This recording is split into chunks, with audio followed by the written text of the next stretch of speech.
Bismillahirrahmanirrahim. Tajus Salatin oleh Bukhari Al-Jauhari.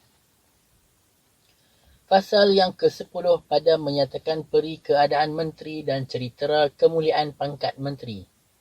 Adapun dalam kitab Sifatus Salatin menyatakan barang siapa daripada segala raja-raja, jika tiada menteri yang berbudi sertanya, maka tiadalah sempurna kerajaannya, kerana perhiasannya kerajaan itu, menteri yang berbudi itulah yang membeza akan antara zalim dan dengan adil itu.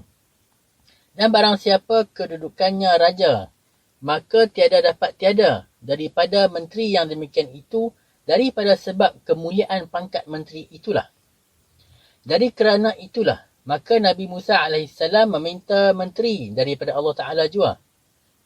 Qala Allah Ta'ala, waj'al li waziran min ahli Harun akhi. Surah Taha ayat 29 hingga 30. Adapun jikalau pekerjaan menteri itu dalam kerajaan tiada suka daripada peri dan perbuatan raja itu, tiada akan Nabi Musa memohonkan menteri daripada Allah Ta'ala seperti Allah Ta'ala memberi khabar dalam ayat itu yang telah dipintakan Nabi Musa. Demikian bunyinya, ya Tuhanku, jadikan bagiku menteri daripada isi rumahku Harun, saudaraku. Bermula dalam kitab Adabul Wazir berkata, segala pekerjaan raja-raja itu tiada sempurna melainkan dengan bicara menteri yang berbudi.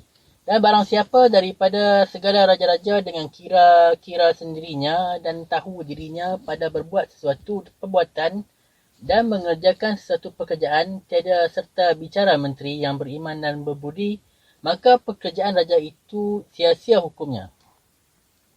Bermula Nabi Muhammad SAW yang angkil dan kamil adanya dengan kesempurnaan budi. Maka Allah Ta'ala menyuruhkan Nabi Muhammad bermesyuarat dengan segala sahabat itu seperti firman Allah Ta'ala yang maha tinggi. Wasyawirhum fil amr. Surah Ali Imran ayat 59. Artinya, bicarakan dengan segala sahabat itu dalam segala perbuatan. Bermula dengan kebesaran dan kesempurnaan budi itu, Allah Ta'ala menyuruh membicarakan dengan segala sahabat dalam pekerjaan itu. Maka nyatalah bahawa segala pekerjaan itu, jika tiada berbicara dengan orang yang budiman, tiada juga sempurna adanya. Dan harus ada sekalian manusia itu hendaklah dicarikan teman berbicara. Kerana pekerjaan segala manusia itu sukar juga daripada pekerjaan kerajaan itu.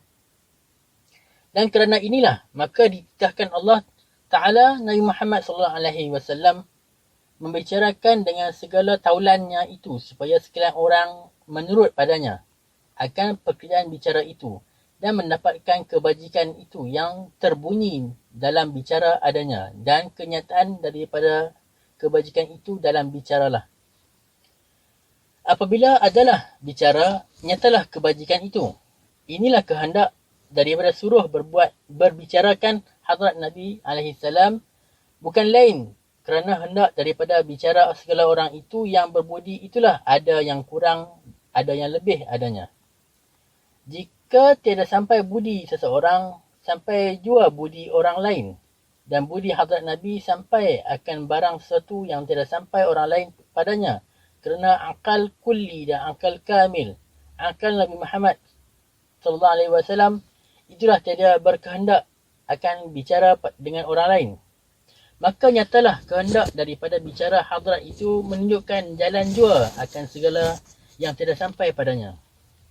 Adapun dalam kitab Adabul Amr mengatakan kerajaan itu umpamanya seperti suatu mahligai jua yang maha tinggi dan mahligai itu berdiri atas 4 tiang. Jikalau kurang suatu tiang daripada 4 tiang itu, nescaya roboh jua. Dan diumpamakan 4 tiang itu daripada 4 orang tiang. Yang pertama mengatakan, menteri itulah yang tua dan budiman dan bijaksana dan perkasa dan berkhabar dan berbicara dan bersabar dan berinsaf dan berbangsa, supaya segala pekerjaan sempurna dengan adanya itu dan perhiasan kerajaan raja itu. Dan tiang yang kedua adalah panglima yang berani dan bangsawan dan dermawan yang memeliharakan segala hulu balang dan segala rakyat dan mengingatkan segala pihak negeri dan melindungi rajanya dan rakyat daripada segala bahaya dan menyampaikan kebajikan akan segala yang di bawah hukum raja dan menjauhkan segala kejahatan daripada segala mereka itu. Dan tiang yang ketiga hendaklah khazin yang mengatakan bendahari namanya, dan yang sempurnalah dengan sebenar kebenaran dan amanat, dianat dan malu dan sopan supaya dapat memeliharakan segala harta raja itu, kerana kerajaan itu bergantung dengan keadaan harta itu. Dan tiang yang keempat adalah mukhbir, itu yang cerdik dan setia pada membawa khabar pada segala pihak negeri kepada raja dan menyatakan hal segala rakyat dan menyampaikan peri segala yang kasih akan raja dan menunjukkan perbuatan segala yang berseteru dengan raja dan mengingatkan raja kepada segala yang baik dan jahat dalam kerajaannya itu. Bermula 4 orang inilah 4 tiang itu. Apabila raja itu melihat peri kebenaran pada 4 orang itu, maka haruslah raja itu memeliharakan mereka itu dengan peliharanya yang elok dan menilik dengan tilik syafaat dan memenuh kehendak seseorang dengan sempurnanya, supaya jadi tetaplah hatinya pada mengerjakan pekerjaan kerajaan dengan sungguh-sungguh dan dengan sukacita. Dan barang siapa di antara mereka itu diperingan-ringankan segala pekerjaan raja yang dikerjakannya itu, maka hendaklah segera ada hajarnya dan herdiknya. Jika sudah diherdiknya, maka tiada jua diubah af'alnya itu, maka sayugianya dipersakit dengan barang yang layak akan salahnya itu. Bermula daripada Raja Ardashir itu bertanyakan seorang raja mengatakan daripada segala taulannya itu taulan yang mana layak akan raja-raja adanya. Maka Raja Ardashir pun berkata bahawa menteri yang berbudi itu taulan yang layak akan segala raja-raja, bahawa tiada berkata mereka dengan ia daripada barang suatu kesukaran dan dapat bersertanya pada membicarakan daripada sesuatu hal dan daripada segala pekerjaan yang terburu, kerana menteri yang berbudi itu bendahari rahsia segala raja-raja adanya. Adapun dalam kitab Tuhfatul Wazir berkata, tiada daripada 6 perkara pada antara raja-raja dan menteri itu. Maka 3 perkara hendaklah dikerjakan raja bagi menteri itu, dan 3 perkara itu hendaklah diluluskan raja bagi menteri itu. Bermula 3 perkara yang harus dikerjakan raja bagi menteri itu. Pertama, apabila menteri itu berbuat sesuatu pekerjaan yang salah daripada alpanya dan lupanya, hendaklah raja itu jangan murka atas ia dan jangan seksanya ia akan dia kerana salah itu. Maka harus diampun akan salahnya itu dan mengingatkan dia daripada salahnya itu sehingga sekali atau 2 kali atau 3 kali. Dan apabila tiada ia lalu daripada salahnya itu, maka hendaklah dihukumkan atasnya dengan kebenaran. Kedua, apabila menteri itu sudah kaya, maka janganlah raja tamak akan hartanya itu, kerana harta itu harta raja juga yang telah diberikan padanya. Maka betapa barang yang diberikan akan orang menghendaki mengambil pula daripadanya itu, tidaklah harus jua ia membicarakan demikian itu, kerana perbuatan itu jahat. Daripada segala manusia terjahat jua, dan daripada segala raja-raja zalim jua adanya, kerana peri ini bukan peri orang yang bangsawan itu. Adapun dalam kitab Nasahil Muluk berkata, barang sesuatu yang telah diberikan pada seseorang dan mengambil itu daripadanya pula, maka adalah diumpamakan seperti seorang yang muntah. Maka muntahnya itu dimakan pula padanya itu. Dan berkata Syekh Attar dalam kitab Asrar, man mandake mode fi kanan mibil kanar azki kanar.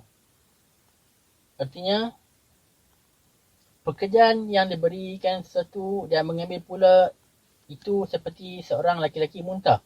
Dan bagaimana ia dapat makan muntahnya pula itu? Bagaimana ia dapat makan muntahnya itu pula? Ketiga perkara. Jika akan sebulan berkehendak menteri itu, hendaklah raja mengerjakan barang yang dikehendaki menteri itu daripadanya. Adapun 3 perkara itu yang harus diluaskan raja akan menteri itu pada barang tempat dan dengan barang hal pertama. Pada barang ketika yang menteri itu menghendak menghadap raja, dapatlah ia menghadap ia. Kedua, barang siapa yang mengatakan jahat daripada menteri itu, tiada harus raja mendengar katanya itu yang jahat, melainkan sabar jua. Ketiga, barang rahsia yang dalam hati raja tiada dinyatakan dan katakan padanya dengan tiada disembunyikan daripadanya, kerana menteri yang baik itu adanya pintu rahsia raja jua dan tempat menaruh pada tiada tempat yang lain, kerana keadaan menteri yang baik itu keadaan segala kehendak raja itulah, dan sebab hasil kerajaan itu adanya akan memeliharakan segala rakyat raja itu, dan bermula ia jua tera isi pada pembinaan raja itu, dan yang disukakan segala yang kasih akan raja, dan didukakan segala yang berseteru dengan raja. Dan menteri itulah dan ubat pada segala penyakit raja, dan menyembuhkan segala sakit raja itu, dan ialah. Maka harus atas segala raja-raja itu, apabila beroleh menteri yang demikian pekertinya, hendaklah memeliharakan dia, dan dimuliakan dia, dan mengadakan segala kehendak yang menghendak itu, dan memenuh hatinya daripada barang suatu yang indah adanya. Nazam. Bahawa bagi raja sekalian, hendaklah ada menteri demikian, yang pada suatu pekerjaan sempurnakan segala kerajaan. Menteri inilah maha taulan raja, dan peti segenap rahsianya sahaja. Kerana kata raja itu adanya, esa ertinya, dan dua adanya. Maka menteri yang demikian perinya, ada kerajaan raja dirinya. Jika raja dapat adanya itu, dapat peti rasanya di situ. Adapun daripada Raja Bahram Gaur,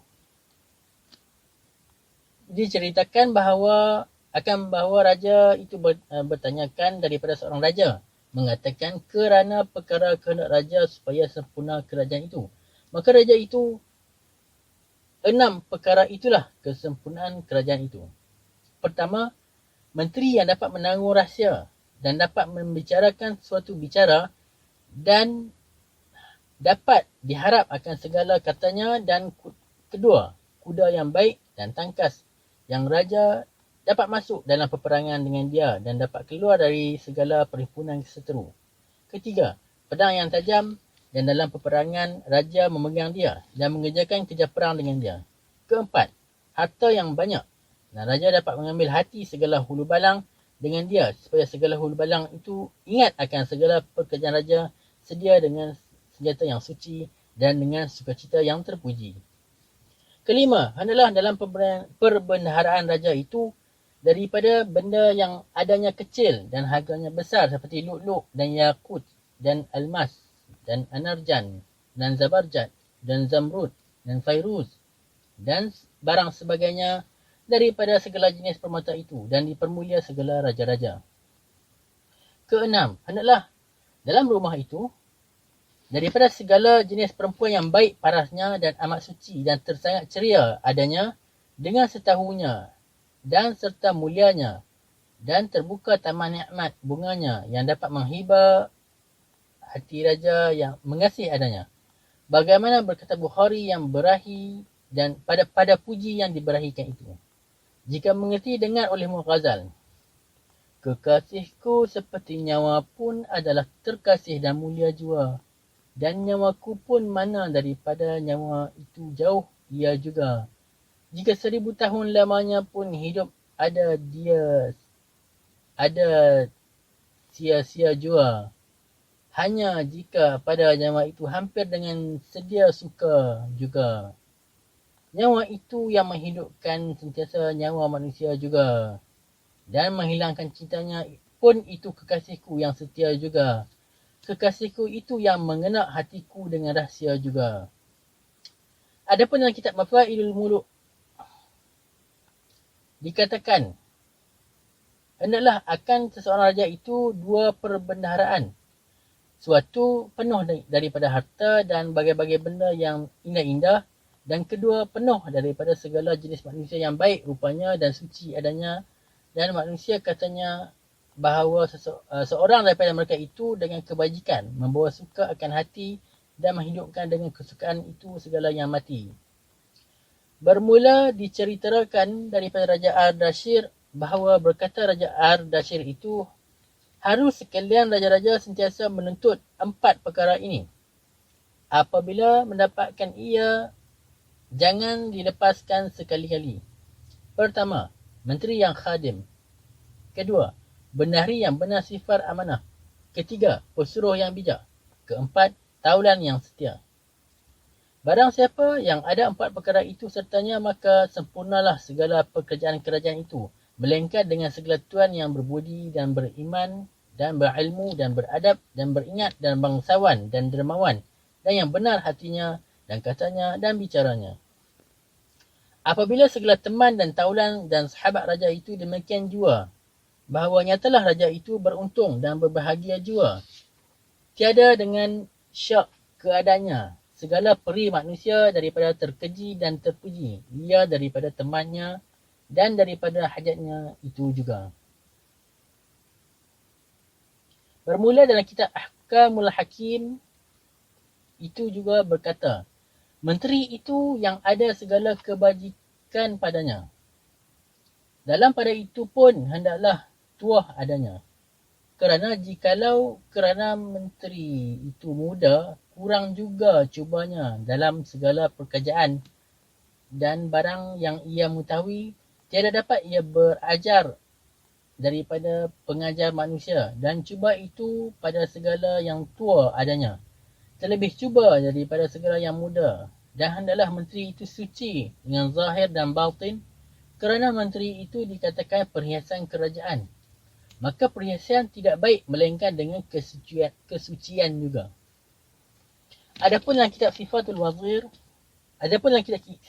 Wazir dikatakan bahawa akan segala menteri itu tiada ingat daripada 5 perkara supaya sempurna pekerjaan ia dalam kerajaan rajanya.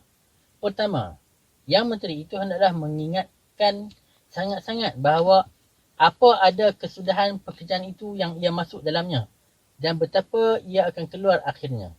Kedua, perkara hendaklah menteri itu baik-baik kira-kira supaya segala pekerjaan dan perkataan yang terbunyi dalam kerajaan itu ada nyata padanya daripada usahanya. Ketiga perkara, hendaklah menteri itu berani dalam segala pekerjaan dan perkataan daripada barang sesuatu jangan takut dan mengerjakan kesemuanya dengan seharusnya. Keempat, hendaklah menteri itu sentiasa betul hatinya pada segala pekerjaan dengan segala orang pada segala hal. Kelima, hendaklah menteri itu diusahakan pada meliharakan segala rahsia raja. Jika mati dengan segala kesukaran, hendaklah membawa rahsia raja itu sertanya dalam bumi. Bermula lagi dalam kitab Sifatul Wazir itu berkata, hendaklah yang menteri itu sabar adanya dan baik rupanya dan manis katanya dan berapi nyawanya dan lurus hatinya dan citanya dalam segala kerajaan dan hendak malu perinya sertanya dan suci agamanya dan jauh ia daripada perkataan dusta. Dan hendaklah menteri itu pada ketika yang harus berkata-kata ia berkatakan dan pada ketika harus berdiam ia diamkan. Maka segala pekerjaan dan perkataan yang sukar pada raja mengerjakannya, hendaklah menteri itu dengan kira-kira yang baik mengusahakan dengan perkataan yang lembut dan manis, dimudahkan pada raja kesukaran itu. Dan hendaklah menteri itu sentiasa mengingatkan segala peri dan segala perbuatan raja itu. Jika dilihat perketi raja itu tiada baik dan peri raja itu keji, maka hendaklah dengan kata yang lemah, lembut, manis, mengajarkan rajanya pada masanya yang benar dan pada ketikanya yang betul, dan hendaklah dengan kata dan cerita dan tamthil yang baik dan layak dan patut pada hal raja itu, memeliharakan dia daripada segala kejahatan dan menunjukkan jalan segala kebajikan padanya. Dan barangkali hal ia melarangkan rajanya daripada segala kejahatan dan menegahkan adanya daripada kesalahan itu. Hendaklah katanya itu dengan lembut dan manis jua, jangan keras, kerana kata yang lembut itu segera masuk pada hati dan kata yang keras itu mengeraskan jua nafsu sehingga menjadi sesuka daripada segala peri Fir'aun itu ada padanya. Dan dari kerana sebab itulah Allah Ta'ala mengajarkan Musa akan tegur Fir'aun itu. Qala Allah Ta'ala faqula lahu qawlan layyina. Surah Taha ayat 44. Artinya, katakan oleh kamu ya Musa dan Harun akan Fir'aun itu dengan kata yang lembut. Adapun dalam kitab itu juga berkata, jika raja itu murka atas menterinya kerana sesuatu pekerjaan dan perkataan yang tiada nyata kebenarannya pada raja itu, maka hendaklah menteri itu jangan ditaruh dendam dalam hatinya dengan barang tipunya. Hendak disukakan hati raja dan pada ketika yang baik dinyatakan padanya kebenaran pekerjaan itu dengan kata yang baik itu. Bermula diceritakan daripada Raja Nusyirwan Adil. Berkata ia, barang siapa dengan segala raja-raja menteri, jika menteri itu tiada berpengetahuan dan bebal adanya, kerajaan itu seperti awanlah yang lalu dan tiada turun setitik hujan jua pun daripadanya. Dan adapun akan menteri yang berpengetahuan itu adalah seperti awan yang menurunkan hujan daripadanya, dan segala kebajikan kerajaan itu seperti segala tumbuh-tumbuhan pada tiap-tiap hari berlebih-lebih dan hijaulah adanya sehingga ia sampai pada kesempurnaannya.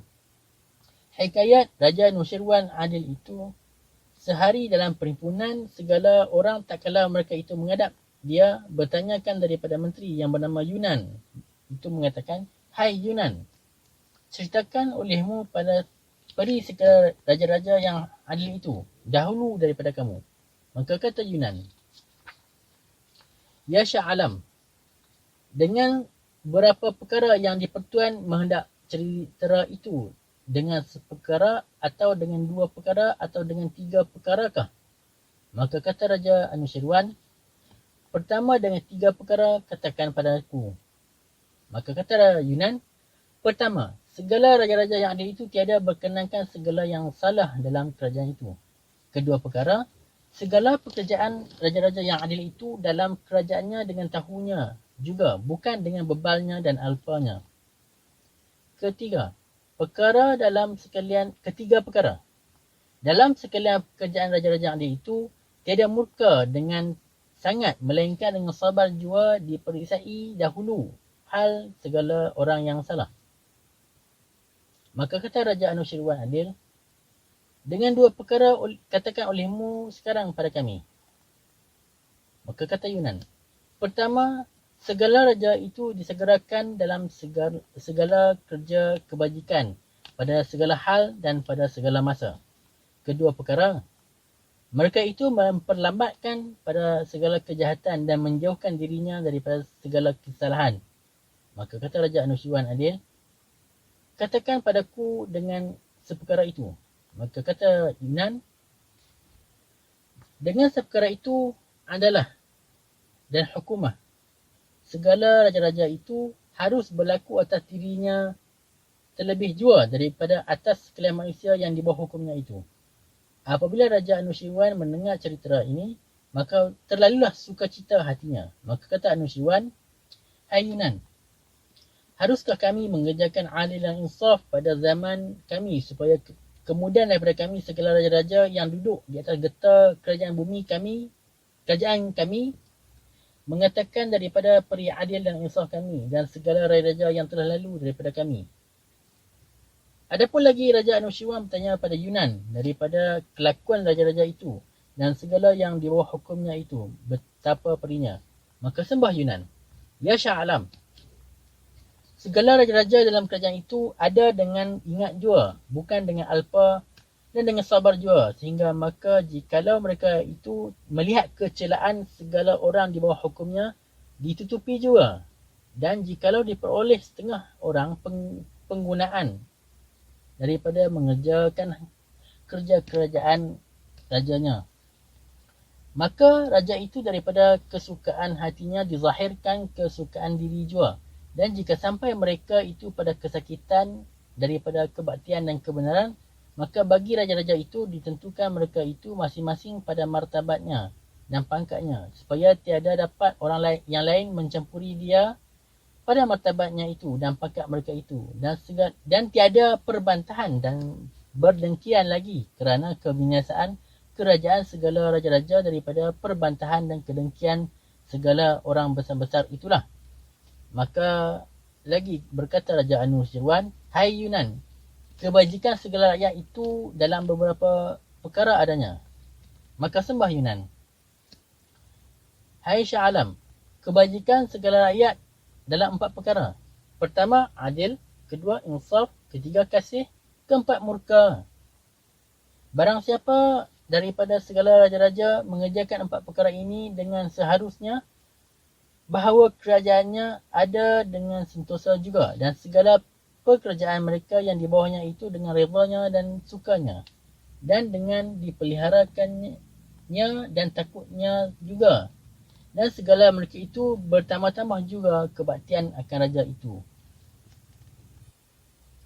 Maka titah Anushirwan, hai Yunan, tambah lagi olehmu daripada perkataan yang baik itu.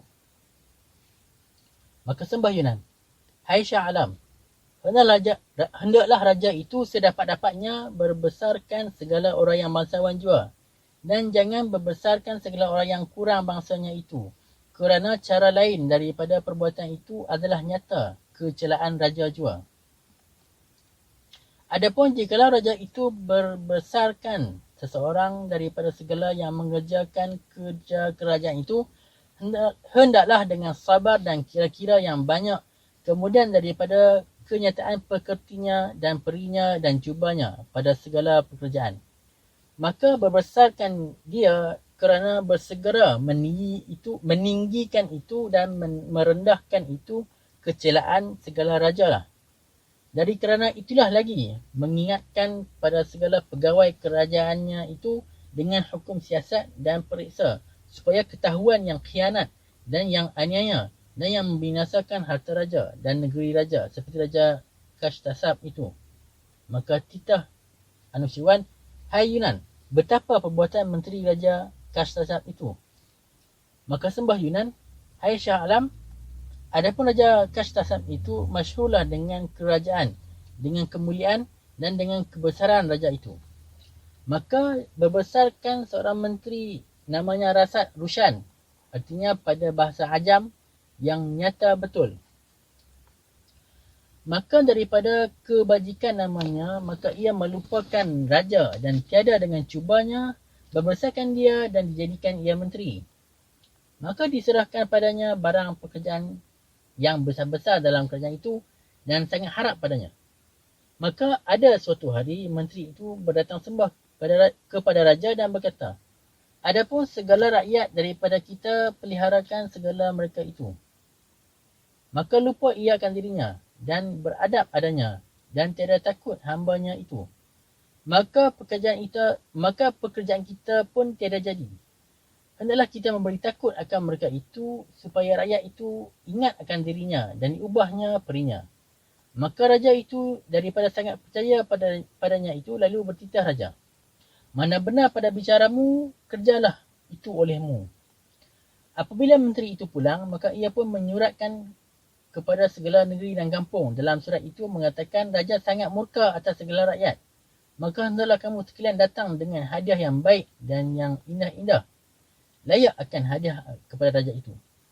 Maka daripada segala pihak itu datanglah segala raja dan menteri dan orang kaya dengan segala benda yang indah-indah. Daripada takutnya membicarakan sama menteri Rasat Rushan itu, katanya, betapa dapat kami menghadap raja padahal yang murka ia atas kami sekalian. Maka menteri itu pun berkata, jika lagi belum datang ketika maut kamu sahaja dilepaskan kamu oleh kami, kerana yang di-Pertuan sangat amarah dan murka atas orang yang alpa. Mereka itu akan pekerjaan raja, dan aku pun takut daripada raja akan menghadap kamu. Tetapi apa daya, daripada kesukaran kami menghadap akan jua pada tiap-tiap hari dibawanya rakyat itu kepada pintu yang di-Pertuan, kerana siasat mereka itu supaya mengambil persembah daripada mereka itu jua. manakala dilepaskan dan mereka itu pulang ke rumahnya. Demikian juga perbuatan beberapa zaman sehingga segala rakyat itu kasihanlah dan lemahlah. Maka hasil raja pun kuranglah dan perbenaran raja pun hampalah daripada harta. Adapun raja itu tiada juga tahu akan hal perbuatan menteri itu kerana harap akan kebesaran menteri itu. Maka pada zaman itu ada seorang raja yang lain berseteru dengan Raja Kastasa itu. Maka raja itu pun mendengar khabar daripada rakyatnya terlalulah amat susah daripada ainanya menteri itu dan segala hulu balang dan pun lemahlah daripada lapar. Maka datanglah serangan pada negeri Raja Kastasa itu. Maka Raja Kastasa pun menyuruh buka segala perbendaharaan supaya dianugerahi akan segala hulu balang yang mengerjakan kerja perang itu. Maka raja itu dilihatnya dalam perbendaharannya suatu pun tiadalah dalam perbendaharaan itu yang dapat dibelanjakan itu. Maka segala hulu balang pun tiadalah dapat melawan musuh sebab lapar dan kurang biaya. Maka diamlah raja dalam kota tiada dapat keluar berlawan dengan segala musuhnya. Maka banyaklah negerinya dibinasakan atas segala seterunya itu. Maka musuh pun pulanglah ke negeri. Maka Raja Kastasa pun sangat masyghul dan malunya. Maka daripada sangat duka citanya itu, maka keluarlah ia pada suatu padang dan hutan bermain-main. Maka dilihatnya pada padang itu banyak domba dan kambing kelihatannya dari jauh. Maka ia pun pergilah pada kawan domba dan kambing itu. Maka bertemu dengan gembalanya duduk dalam suatu khemah. Dan pada pintu khemah itu tergantung 2 ekor anjing. Apabila orang itu melihat raja, maka ia pun datanglah mendapatkan raja. Dan raja pun pergilah ke dalam sebuah khemah itu dan turun ia dari atas kudanya dan duduk ia dalam khemah itu dengan gembala itu dan dibawanya lah ke hadapan raja itu daripada makanan barang sedapatnya dalam padang itu. Maka kata raja, aku tiada mahu makan sehingga kamu cerita segala perbuatan yang kau gantung daripada 2 ekor anjing pada pintumu ini. Apa sebabnya? Katakan dahulu. Maka orang itu pun berkata, Ya Shah Alam, daripada ia berbuat khianat pada hambamu, maka digantungkan keduanya anjing ini kerana hambamu sangat harap akan anjing ini daripadanya, akan memeliharakan domba dan kambing supaya jangan dimakan oleh binatang yang jahat itu, memberi mudarat akan dia. Maka kedua anjing itu dahulu sangat baik akan memeliharakan domba dan kambing itu, sangatlah baik dari selamanya. Dan tiada dapat binatang yang jahat makan dia. Maka daripada baik jaganya, daripada memeliharakan itu, maka hamba pun haraplah akan dia, dan alpalah hambamu. Maka ada pada satu hari, ada sejenis binatang dalam hutan ini, namanya garga dalam bahasa Parsi. Dan jika dengan bahasa Arab, namanya dhiab. Itu sama dengan anjing jua. Dan makanannya domba dan kambing inilah.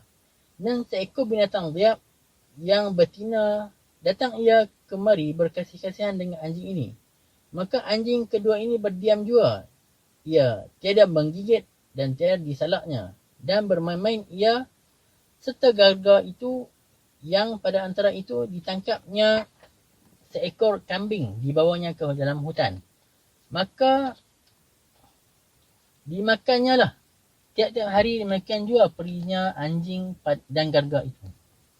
Maka hamba lihat domba dan kambing ini sangat jua kurang adanya daripada dahulu.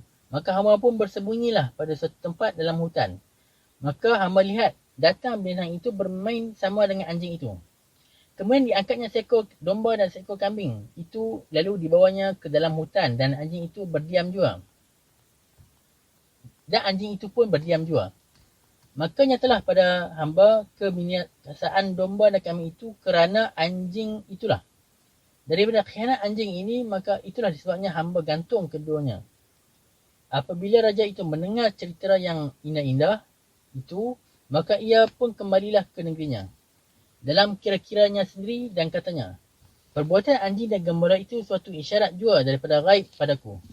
Maka tiada dapat daripada membicarakan padahal itu kerana segala rakyat itu umpamanya seperti garga dan kambing itulah dan kami sendiri seperti gembala itu dan orang yang kami harap seperti anjing itu. dan musuh yang membinasakan segala rakyat seperti Garga itu juga. Maka harus kami perisai hal menteri kami yang selamanya kami harap padanya, supaya nyata kebenaran pekerjaan itu pada kami. Apabila ia sampai ke istananya, maka ia memanggil segala jurutulis itu membawa segala daftarnya, yang kira-kira hasil negeri itu sertanya. Apabila dibuka dan dilihatnya dalam daftar itu, tiada ada dalam segala daftar itu, melainkan menyebut nama Menteri Rasad Rushan itu dua, dan tersurat syafaat Rasad Rushan oleh Raja dan Menteri dan orang kaya An yang minta diampun dosanya, dan Rasad Rushan mengambil hartanya dan dilepaskan adanya. Demikian juga dalam segala daftar itu. Maka apabila Raja melihat hal ini, maka berkata ia satu tamthil dalam bahasa Parsi. Hei khadim fariqat syudinan dharma perher ka binat khianati bijane dormane. Artinya, barang siapa akan nama tiada dapat ia roti yang dimakannya jarang-jarang, dan barang siapa berbuat khianat akan roti binasa nyawanya itu. Maka raja pun menyuruh suratkan tamthil itu dengan emas dan dilekatkan pada pintu negeri, dan menteri itu digantungkan pada hadapan pintu negeri seperti anjing itu yang tergantung pada pintu khemah itu. Apabila Raja Anushirwan mendengar cerita ini, ia pun suka teramat daripada menterinya, dan seraya bersabda, Hai Yunan, daripada segala raja-raja yang telah lalu, apa tinggal dalam alam ini? Maka sembah Yunan, ya Syah Alam, yang tinggal kemudian daripada mereka itu, perbuatannya itulah. Jika baik itu, orang akan menyebut namanya baik. Dan jika jahat itu, maka orang menyebutkannya namanya jahat juga. Maka Raja Anushirwan bersabda, Hai Yunan, jikalau yang tinggal kemudian daripada kami, itulah perbuatan kami, maka harus kami berbuat kebajikan juga, supaya segala orang menyebut dengan kebajikan nama kami. Hikayat menyatakan, ada suatu hari Nabi Sulaiman AS duduk di atas getah kerajaan, dan angin membawa dia ke atas udara, dan segala manusia dan jin berjalan sertanya, yang tiada terbilang adanya. Maka ajaiblah akan kerajaan Nabi Sulaiman itu. Maka adalah pada hati Nabi Sulaiman takbur dan pada ketika itu, dan mahkota Nabi Sulaiman menjadi bengkok.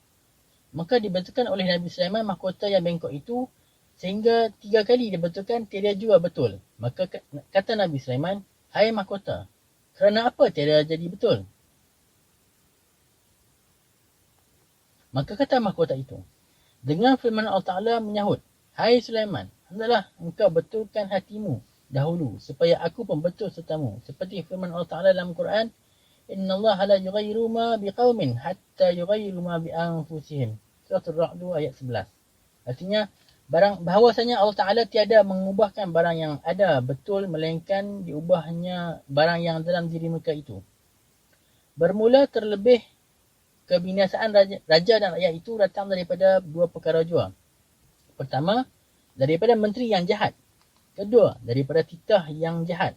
Seperti menteri mengajak raja, dan raja pun menyuruh orang membinasakan negeri Islam dan menyusahkan orang Islam dengan khianat akan harta Islam dan khianat akan segala anak bini orang Islam. Maka daripada 2 perkara ini, kebinasaan kerajaan raja-raja. Adapun segala yang harus, syarat menteri itu meliharakan semuanya 27 syarat juga. Syarat yang pertama, hendaklah menteri itu berbuat kebaktian akan hak Subhanahu Wa Taala, seperti kehendak itu kebaktian daripada segala orang yang di bawah hukumnya. Jikalau tiada ada yang demikian perinya, maka adalah selaku-laku dilebihkan kebaktian akan dirinya itu lebih daripada akan Tuhannya. Syarat yang kedua, hendaklah segala menteri itu mengatakan syukur atas segala nikmat rajanya, dan hendaklah suka daripada segala anugerahnya. Dan jikalau pada kesukaannya itu sampai padanya suatu mudarat itu dan rugi daripada raja itu, hendaklah ia hapuskan mudarat dan rugi itu daripada sempurna bisyaranya dengan segala nikmat dan anugerah yang sudah sampai padanya.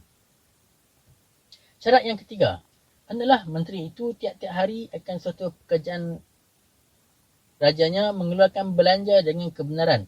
Datangnya itu jangan mengeluarkan belanja daripada pembenaran daripada harta raja dari luar rajanya itu dengan segala harta yang ada dalam pembenaran raja itu. Kerana sesuatu kesukaran juga adanya. Maka tiada dapat dibelanjakan dengan sia-sia. Syarat yang keempat adalah menteri itu mencahari harta dalam kerajaan rajanya akan berbesarkan raja itu. Jangan akan perhiasan dirinya itu. Syarat yang kelima adalah menteri itu mengusahakan supaya perkakas istana rajanya dan pekerjaan rajanya dan kuda rajanya dan pegawai kuda rajanya dan barang sebagainya semuanya tertentu akan raja itu yang memakai dia. Syarat yang keenam adalah menteri itu ingatkan supaya sekalian pekerjaan rajanya itu jangan bersalahan dengan hukum syariat itu kerana pohon kebajikan rajanya dalam peri itulah. Syarat yang ketujuh adalah menteri itu tak kala itu melihat pekerjaan rajanya tiada dengan hukum syariat, mengingatkan rajanya supaya ia mengubahkan perbuatannya itu dan bagi mengusahakan dengan barang bicaranya supaya ia membuangkan perinya itu kerana kebinasaan kerajaannya peri dan perbuatan itulah. Syarat yang ke-8 hendaklah menteri itu jangan magrur pada yang berbesarkan rajanya dan dimuliakan pangkatnya adanya dan jangan ia menunjukkan keras akan segala rakyat dalam membesarkan dirinya kerana inilah perinya tanda kebinasaan menteri itu juga. Syarat yang ke-9 hendaklah menteri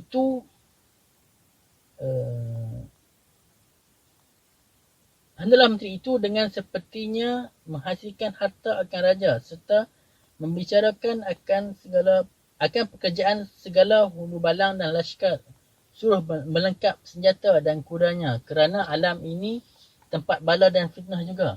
Tiada diketahui manakala dan dari mana datangnya bala dan fitnah itu.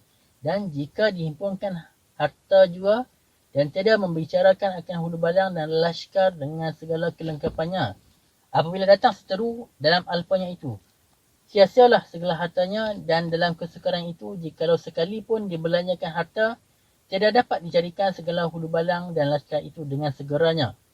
Maka tiada dapat akan seorang raja-raja itu daripada harta dan daripada hulu balang pun kerana ahli hikmah berkata, la mulka illa bil rijal wa la rijala illa bil mal. Artinya, tiada sempurna kerajaan melainkan dengan laki-laki dan tiada sempurna pekerjaan laki-laki itu melainkan dengan harta. Maka tiada akan menteri daripada membicarakan kedua perkara itu sehingga pada ketika kesukaran jangan menyesal lagi. Syarat yang ke-10 hendaklah menteri itu sentiasa menyuruhkan orang pergi kepada segala pihak negeri rajanya supaya mereka itu membawa khabar padanya hingga diketahui dari sebelah mana datang bahaya dan betapa dapat ia menolakkan bahaya itu. Syarat yang ke-11 hendaklah menteri itu sentiasa memeliharakan segala gharib dan fakir dan miskin daripada segala kejahatan segala orang yang keras hatinya supaya Allah Ta'ala memeliharakan dia daripada segala yang keras daripadanya seperti diberi khabar dalam hadis qala Nabi sallallahu alaihi wasallam irhamu man huwa ad'afu minkum yarhamkum man huwa aqwa minkum. Artinya, kasihankan oleh kamu barang siapa yang terlebih lemah daripada kamu supaya dikasihkan oleh kamu oleh orang yang terkeras daripada kamu. Syarat yang ke-12 adalah menteri itu dalam sekalian pekerjaan mengingatkan akhirnya betapa dan apa kesudahannya. Syarat yang ke-13 adalah menteri itu barang yang diperbuatnya dengan tahunya dan jangan dengan bebalnya barang perbuatan itu. Syarat yang ke-14 adalah menteri itu dalam sekalian perbuatan keras perkasa hatinya. Syarat yang ke-15 adalah menteri itu berperangai yang murah dan hatinya yang luas akan segala bicara. Syarat yang ke-16 adalah menteri itu apabila ia melihat seseorang berbuat kebaktian akan rajanya, maka hendaklah sediakanlah berbaik orang itu. Syarat yang ke-17. Hendaklah segala menteri itu apabila ia melihat seseorang melalui titah rajanya, maka hendaklah segera tegahkan dia, dan jika tiada diturutnya maka disakitinya. Dan jika diberinya sentosa adanya, supaya jangan diturut orang banyak padanya. Syarat yang ke-18, hendaklah menteri itu pada sekalian pekerjaan jangan alpa daripada Allah Ta'ala, dan jangan lupa bahawa hadir adanya supaya diketahui bahawa kerajaan dan kebesaran dan kemuliaan semuanya itu daripada hal Allah Ta'ala jua. Syarat yang ke-19, hendaklah segala menteri itu dalam segala usaha pekerjaan sampaikan hukum yang benar daripada pihak rajanya, dan kebenaran daripada pihak segala rakyat, dan sentiasa membicarakan akan kebenaran jua, supaya ia jangan menyesal. Syarat yang ke-20, hendaklah menteri itu kelakuannya elok dan perangainya lembut manis, dan pekertinya baik, akan mengerjakan segala pekerjaan yang benar, dan harus dijauhkan segala pekerjaan yang tiada benar dan tiada harus. Syarat yang ke-20 esa, hendaklah menteri itu jikalau rajanya mengerjakan sesuatu pekerjaan yang tidak manfaat atau pada perkataannya yang mudarat, maka seharusnya jangan dikabulkannya itu. Maka jika dengan sesuatu ibarat dinyatakannya kesalahan raja itu, atau dengan tamthil atau hikayat yang buka hatinya dan hilangkan cintanya. Syarat yang ke-22, hendaklah menteri itu meliharakan rajanya daripada ahli bid'ah dan dalalah, supaya jangan mereka itu duduk berkata-kata dalam majlis di hadapan raja, kerana daripada sahabat mereka itu mudarat jua datang akan raja dan akan segala hamba Allah. Syarat yang ke-23, hendaklah menteri itu tak kala ia dengan kemuliaan dan kebesaran, jangan lupa daripada berbuat kebaktian kepada Allah Ta'ala dan berbuat kebajikan kepada segala hamba Allah Ta'ala pada barang tempat dan barang ketika, akan segala fakir dan miskin. Itulah manfaat orang yang menghampiri raja, kerana kehendak itulah yang dapat menolong orang yang kesukaran dan melepaskan dia dari sesuatu kejahatan. Hikayat ada mengatakan ada seorang salih bernama Syekh Jalal. Maka ada seorang daripada kesukaran datang padanya kerana suatu kehendak, dan kehendaknya itu telah disampaikan terlebih dahulu kepada raja, dan tidak hasil dengan sekali dua kali, dan adalah pekerjaan orang itu teramat sukar, dan adalah syekh itu 40 kali pergi kepada raja itu, tiada juga hasil pekerjaan itu. Maka kemudian ada seorang menteri menyampaikan kepada raja. Maka titah raja itu, ya syekh, aku mendengar telah beberapa kali telah datang kerana pekerjaan orang An dan tiada juga hasil. Maka kerana apa dengan engkau berulang-ulang sebagai demikian juga? Maka sembah syekh itu, hai raja, kehendakku hasillah dengan sempurnanya, kerana itu aku berulang-ulang demikian, supaya raja menghasilkan kehendak orang itu dan beroleh balas daripada dua pihak adanya. Tidakkah diketahui raja bahawa segala orang yang dianugerahi Allah Ta'ala kebesaran padanya dan diberikan kuasa yang ia dapat memenuhi maksud seseorang yang berkehendaki, dan yang tiada memenuhi qasadnya, misalnya qasadnya pun tiada dipenuhi Allah Ta'ala, dan akan dikurangkan kebesarannya dan jadikan dirinya muhtaj kepada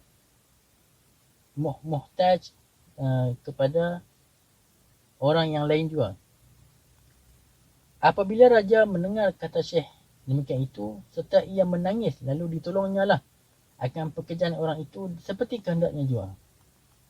Syarat yang ke-24, adalah menteri itu sentiasa mencari kebajikan raja itu dalam pekerjaan dunia dan akhirat, seperti memberi suka akan hati segala hulu balang dan hamba raja dan lain daripada itu. Hendaklah memberi suka akan hati hulu balang dan hamba raja dan lain daripada itu. Hendaklah memberi suka akan hati segala fakir dan miskin yang minta doa kerana kebajikan rajanya, supaya daripada doa mereka itu bertambah-tambah kemuliaan rajanya dalam dunia dan dalam akhirat. Syarat yang ke-25, hendaklah menteri itu mencari taulan yang baik dan teman yang berbudi dan berbicara, supaya menolong ia pada suatu pekerjaan yang sukar dan mengerjakan dia. Syarat yang ke-26, hendaklah menteri itu ingat baik-baik pada tiap-tiap hari supaya jangan khianat dan aniaya pada segala orang itu yang disuruhkannya akan bekerja suatu pekerjaan, dan apabila seseorang itu khianat dan aniaya maka segera menyiksa dia atas dosanya itu supaya orang lain takut berbuat pekerjaan demikian itu. Syarat yang ke-27, hendaklah menteri itu memilih barang siapa yang diserahkan suatu pekerjaan rajanya pada orang itu dan cuba mereka itu dahulu kalau ia bekerja itu dengan sepertinya dan kemudian daripada cubanya harap padanya.